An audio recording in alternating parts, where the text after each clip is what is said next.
Amarante foi o primeiro concelho da região norte a encerrar o processo de indemnização pelos prejuízos dos incêndios de setembro de 2024. Houve cerca de 5.000 agricultores que receberam pequenos apoios, até 6.000 euros, e houve algumas dezenas de casas que foram também que os apoios já foram decididos, e a recuperação de fábricas é o processo mais complexo, que vai demorar mais algum tempo.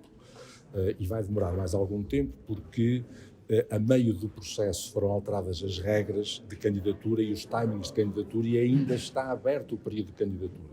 Mas eu estou convencido que dentro de 1 mês e meio, sensivelmente, nós podemos ter esses processos também concluídos. São processos, portanto, absolutamente normais, dois contratos de habitações que sofreram danos parciais, não foi toda a habitação que foi destruída, e, portanto, o processo foi avaliado e a partir de hoje os financiamentos estão garantidos.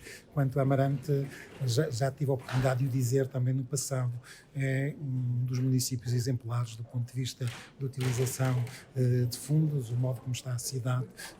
Portanto, é certamente uma cidade, um município com quem temos uma colaboração muito efetiva e muito cúmplice face àquilo que tem sido o seu desempenho neste domínio da utilização de fundos públicos. Houve cerca de 77 candidaturas, que foram aquelas candidaturas de apoios, que foram pessoas que perderam alguns bens relacionados com a agricultura. Portanto, aí eram aquelas candidaturas em que o valor monetário eram até 6.000 euros. Portanto, cerca de 86% que foram aprovadas. E depois tivemos estas duas habitações que também foram sinalizadas e que foram candidatadas, e hoje foi assinado o contrato de financiamento. Este processo é um processo quase único. Depois da tragédia, depois dos incêndios, depois de muitos prejuízos, houve aqui um programa, efetivamente, de apoio às pessoas que sofreram esses prejuízos. E, portanto, já noutras alturas houve incêndios, houve prejuízos. Portanto, isto foi constituído todo aqui um modelo que eu acho que deve ficar, digamos, para o futuro, estas boas práticas e este bom processo que foi reconduzido e que foi, nesta altura, montado pelo Governo, pela CCDR e depois os municípios. Acerca da atual situação política nacional e do quanto pode afetar o processo, o Ministro Adjunto da Coesão Territorial relembra a urgência do mesmo.